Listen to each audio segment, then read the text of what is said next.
자, 알차라란 종목이 21일 월요일 시장에 상장합니다.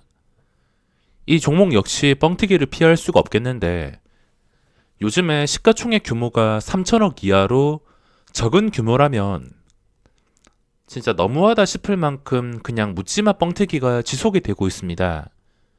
신규주가 이렇게 테마를 이루어서 가끔씩 분위기가 좋을 때가 있고 또 상장하는 것마다 좀 가격이 많이 올라서 시작되는 경우가 많은데 요즘은 시장에 워낙 거래 대금이 활발하고 신규주에서도 여러 가지 종목들이 대박이 나니까 관심이 크게 쏠리고 있어서 지금 상장하는 것들 멈추지도 않고 모조리 뻥튀기가 되고 있습니다. 유통 가능한 물량이 적다 싶으면은 2배, 또 시가총액 적다 싶으면 2배. 오직 구주주와 기관 그들만의 리그인데 제가 해야 될 것은 그냥 구경만 하는 것입니다. 어차피 이거 아니더라도 종목은 많기 때문에 아쉬울 건 없으며 신규주 유통 가능한 물량 대부분이 구주주나 기관인데 얘들이 작정하고 2배를 만든 가격에 내가 진입을 했을 때 얘들이 계속 사준다면 모를까. 거의 대부분의 종목들 99%는 첫날에 구주주나 기관 쪽에서 매도가 나올 수밖에 없습니다. 돌아가는 상황만 봤을 때 뻥튀기 된 다음에 얘들이 팔아먹을 거 알기 때문에 그 높은 가격에서 살 수가 없습니다. 어차피 이런 종목들 아니더라도 종목이 많다는 것을 계속 생각하시고 진짜 신규주 투기를 하고 싶으면 실패했을 때 한 방에 마이너스 10% 깎일 각오하고서 그 감당 가능한 돈으로 해야 되는데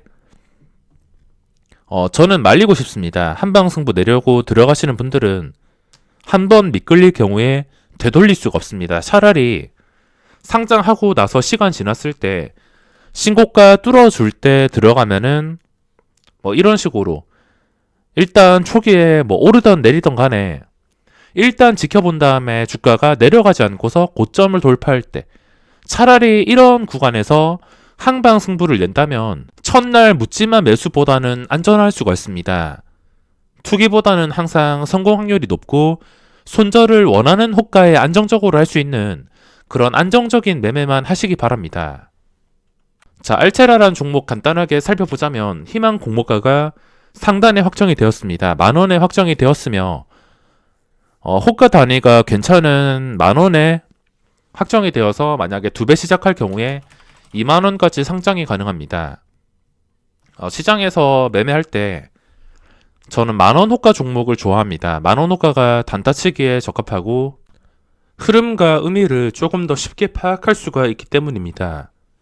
경쟁률도 당연히 높게 나올 수밖에 없으며 1300대 1, 기관도 1300대 1, 기관의 확약이 13.5%. 이거는 아무 의미가 없는 수치입니다. 확약이 40% 걸렸다 하더라도 똑같습니다. 첫날에 매도가 나오는 것은 시가총액 조 단위의 엄청난 종목이 아닌 이상은 기관은 무조건 첫날에 던질 수밖에 없습니다. 신나게 뻥튀기 시키고 던지고 이걸 알면서도 들어가기가 상당히 부담스럽습니다. 전체 물량이 약 1300만 주, 여기서 유통 가능한 물량이 495만 주, 37% 정도가 됩니다. 이 37% 중에서도 구주주가 많은 비중을 차지하고 있는데 전체 물량 중에 23%가 구주주입니다. 공모 기관이랑 개인 합쳐봤자 얼마 되지 않습니다. 14% 정도? 훨씬 더 구주주가 훨씬 더 많기 때문에 2배 뻥튀기 될 경우에는 당연히 매매를 안 하고 혹시 15,000원, 14,000원 이렇게 40-50%의 시작을 한다면 이 물량이 초반에 나오는 거 보고 밀리지 않을 때 또 순간적으로 접근을 할 수 있긴 있습니다. 근데 워낙 호가가 빠르게 움직여서 손절을 제대로 할 수가 없기 때문에 저는 당연히 구경만 할 생각이며 만원 기준으로 시가총액 규모가 1300억입니다. 기관 투자자가 마음만 먹는다면 2배 뻥튀기 시킬 수가 있으며 특히나 이런 조건에서 구주주 물량만 좀 적다면은 기관 투자자가 곧 2배 뻥튀기 시킬 확률이 굉장히 높아집니다. 최근에 상장한 FN 가이드 코넥스에서 코스닥으로 넘어온 종목인데 보시다시피 첫날에 16% 고점에서 마이너스 8%에 마감했습니다. 신규주들 분위기가 좋아서 그 다음 날에 갭상승 시간의 거래에 올라서 갭상승이 나오긴 했지만 힘을 받지 못했습니다. 제대로 된 주포가 있다면 어차피 이런 종목들 나중에 주가는 다시 고점을 향해서 올라올 것입니다. 하지만 주포가 없다면 이게 떨어지는 칼날이고 어디까지 흘러내릴지 알 수가 없어서 당연히 접근할 이유는 없습니다. 그리고 최근에 이 상장주들 보시면 뭐 떨어지는 것도 있고 오르는 것도 있는데 신규주는 고점 돌파 매매가 정말 잘 통합니다. 명신산업도 2배 뻥튀기 된 종목이라서 제가 이걸 들어가야 되나 좀 고민을 많이 했는데 결국에 고점 뚫어주니까 이런 엄청난 시세가 나왔습니다. 뭐 거래대금은 기본이고 지금 시가총액이 벌써 1조 6천억 규모가 되었습니다. 가끔씩 이런 초대박이 터지는 게 신규 상장주이기 때문에 당연히 관심을 받을 수밖에 없으며 2배 뻥튀기 되고 나서 최근에 시세가 많이 나온 인바이오 뭐 이런 것들을 고점에 들어가는 것보다 상승 초기에 잡는 게 중요합니다. 이렇게 인바이오 같은 경우에는 상승 초기가 12월 15일이었습니다. 15일에 고점 뚫어주면서 바로 반응이 나왔으며 그 뒤에 잡는다는 것은 정말 큰 리스크를 부담하고서 가져가야 되기 때문에 저 같은 경우에는 들어가지는 못합니다. 신규주는 보고 있다가 클리노믹스 같은 경우에도 그 전에 윗꼬리가 너무 많이 달리면서 지독하게 움직였지만 제대로 된 양봉 뜨면서 고점만 완벽하게 돌파해서 종가를 형성해 준다면 최고가에서 종가가 형성이 된다면은 이것도 그때 올라갈 수가 있습니다. 하지만 그냥 올라가는 척만 하다가 이런 패턴이 지속된다면 결국 실망감 때문에 주가는 최저점을 찍을 수가 있습니다.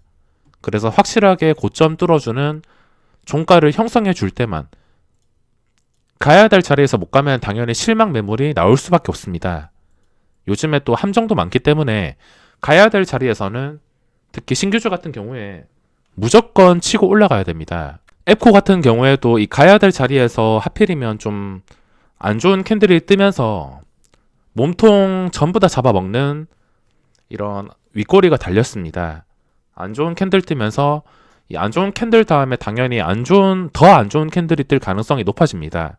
만약에 여기서 안 좋은 캔들 안 뜨고 다시 양봉으로 이 윗꼬리를 살려냈으면은 뭐 그때부터 분위기가 고점 뚫어주고서 올라갈 수 있었을 텐데 음봉이 나왔기 때문에 당연히 가야 될 자리에서 못 가서 들어갈 필요는 없습니다.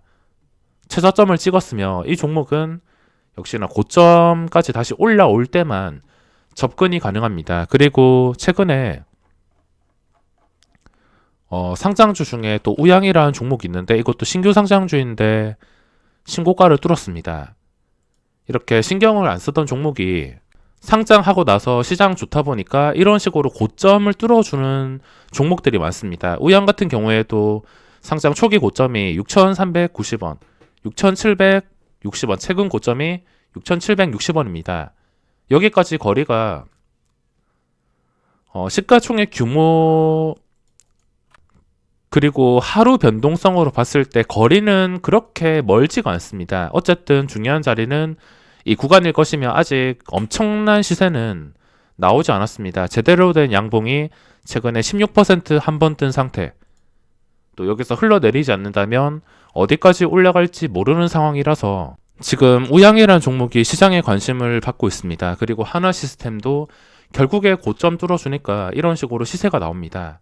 신규주는 좀 안전하게 매매하고 싶다면 확실하게 고점을 뚫어주는 구간이나 좀 경험과 눈치가 있다면 뚫어주기 직전에 그런 분위기를 만들어줍니다. 뚫어주기 직전에 뭐 거래량이 올라온다던가 수급이 들어온다던가 아니면 캔들이 계속 예쁘게 잡힌다던가 그런 징조가 다 나오게 되어 있기 때문에 이런 신규주들은 경험만 있다면 눈치채고 좀 유리한 자리에서 접근을 할 수가 있습니다. 넷베스아크 같은 경우에도 종가가 한 43,000원 위에서 강력하게 마감을 해줘야지 고점과 거리가 좁혀지는 거고 다시 차트가 살아나는 것이라서 접근할 수 있겠지만 지금 거래량이 많이 줄었습니다. 상장 초기에는 거래량 굉장히 좋았는데 지금 거래량이 너무 적어서 저는 최근에 반응이 나올 때도 들어가지 못했습니다. 이것도 하루 거래량 한 최소 50만 주, 60만 주 정도 계속 유지가 되었다면 좋았을 텐데 5, 60만 주 유지되는 상태에서 순간적으로 이런 양봉이 나오는 구간에서 하루 거래량이 100만 주, 200만 주 이런 식의 그림이 나왔다면 저는 좀 적극적으로 진입을 했을 텐데 거래량이 너무 부족해서 접근을 하지 못했습니다. 이렇게 거래량도 굉장히 중요하며 엔젠 바이오 같은 경우에도 초기는 이 구간입니다. 31,000원 이쯤인데 31,000원에서 4만원까지 튀어 올랐다가 지금 다시 31,000원 근처까지 내려왔습니다. 당연히 초기 못 잡았다면 그리고 두 배 뻥튀기 된 상태에서 또 급등한 것이기 때문에 저 같은 경우에는 구경만 할 생각입니다. 차라리 지금 에코나 클리노빅스가 시간 지나가지고 올라오던가 아니면 좀 오랜 시간 동안 힘들었다가 이렇게 고점을 뚫어준 종목들 이런 종목이 훨씬 더 안전할 수가 있으며 당연히 확실하게 고점을 뚫어줘야 됩니다. 무조건 떨어진다 사는 게 아니라 확실하게 뚫어줄 때 퀀타 맥스트릭스 같은 경우에도 이것도 확실하게 뚫어줄 때는 정말 큰 시세가 나올 수가 있습니다. 일단 보시다시피 거래량이 지속되는 거 이게 가장 중요합니다. 계속 이렇게 장후 시간의 거래 허매수 쌓이고 시간의 거래에서도 허매수를 가지고 노니까 이런 음봉들이 계속 뜨는데 시간의 거래 올리고 갭상승 띄운 다음에 음봉 뜨고 이런 패턴이 지속됐습니다. 18일도 시초가가 7%, 16일도 7%. 근데 둘 다 음봉이 떴습니다. 시간의 거래에서 올리는 게 아니라 정규 시장에서 정상적으로 올려가지고 주가가 고점 근처까지 확실하게 올라와야지 그때 공략을 할 수가 있습니다. 거래량은 지금 기본적으로 받쳐주기 때문에 주가가 올라올 때만 공략을 할 수가 있습니다. 그리고 박셀 바이오가 그냥 끝없이 상승 중에 있으며 이거는 그냥 구경만 할 뿐 접근을 도저히 할 수가 없습니다. 이오플로우 같은 경우에도 최근에 크게 시세가 나왔다가 무너지고 있는데 최근 11월 6일 고점이 55,700원입니다. 근데 지금 54,800원. 그전 고점 깨면서 내려왔는데 이게 만약에 더 내려가지 않고서 주가가 55,700원 위로 올라가면서 5일선을 버텨주게 된다면 단기 하락은 끝이라서 그걸로 인해서 매수세가 붙을 수가 있습니다.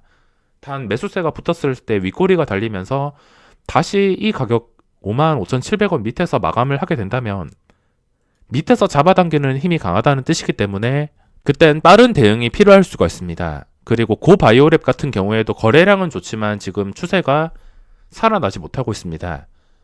거래량이 좋을 때 추세만 살아난다면 그 종목은 순식간에 하루 만에 20% 아무렇지 않게 오르기 때문에 추세가 살아나는 게 중요합니다.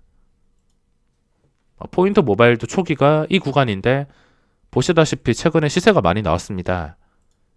포인트 모바일, 명신산업 이렇게 대박이 나오기 때문에 신규주에 대한 관심이 쏠릴 수밖에 없습니다. 그 위로도 바닥을 기는 종목들, 고점과 거리가 많이 멀어진 종목들 이런 것들은 당분간 매매할 계획은 없습니다. 거래량 많이 줄어든 것들 딱 보더라도 지금 시장에서 소외된 것을 확인할 수가 있습니다. 그리고 최근에 소마제는 거래량이 많이 나오긴 하지만 계속 가야 될 자리, 살려내야 될 자리에서 음봉이 나와서 대응은 까다롭습니다. 그리고 빅히트도 기본적으로 황금선과 5일선을 지켜줘야 되는데 지켜주지 못하고 내려오면서 그동안 들어왔던 기간의 매도가 나오고 있습니다. 당연히 수급 나가고 이동평균선 아래에 있다면 매매해야 될 이유는 없습니다. 여기서 유지를 해주면서 거래량이 붙었으면은 양봉이 떴을 텐데 유지를 해주지 못했기 때문에 지금 매도가 계속 나오면서 전 저점까지 거리가 좁혀지고 있습니다.